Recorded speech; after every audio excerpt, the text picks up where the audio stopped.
guys, nandito ko ngayon sa Ethiopian Airlines.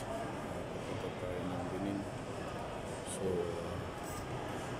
from Manila to Hong Kong, isang oras at 1 hour, 5 minutes ang travel natin. From Hong Kong to Ethiopian Airports, 10 hours and 45 minutes ang travel natin. So, kalalapasan natin dito sa Ethiopian Airlines. Ano ito mga sinina ko? Pupunta na tayo ng Benin. So, hindi yun tayo, boarding na tayo. Ako mga sinina, mga puti de ba? Tabi ito, tanawa de.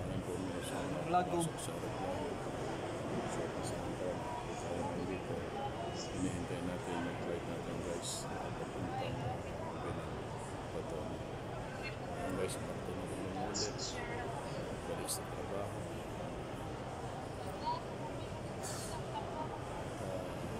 Ulit. So, back to normal. Tapos sa isang buwan bakasyon natin guys. Kaya may sa airport ng Ethiopian Airport. Dito sa Labo. Si Dindo kaming dalawa yung pabalik. Yung company sa project namin. Yung guys. Tsaga-tsaga lang sa buhay, kahit malayo sa pamilya, kailangan ng mga buhay, kailangan ng trabaho. Another 1 year naman natin dito sa Africa. Pero okay lang. Medyo bata pa naman, kaya pa kasi kailangan din mag-extra malayo sa pamilya guys. Ayan guys, sa mga araw, ipapalag naman natin malapit sa site. Ngayon, nandito tayo sa airport. Hindi pa masyadong na tayo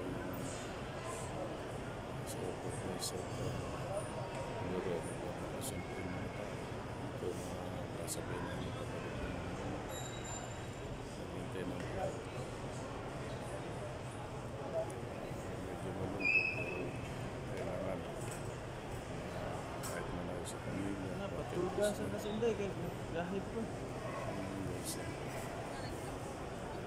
Saan ka? Saan ka?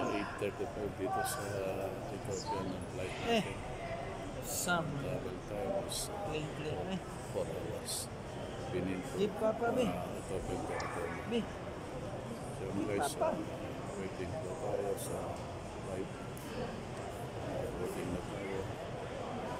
Ilang minuto lang papasok na tayo sa airplane. Yan guys, update po tayo.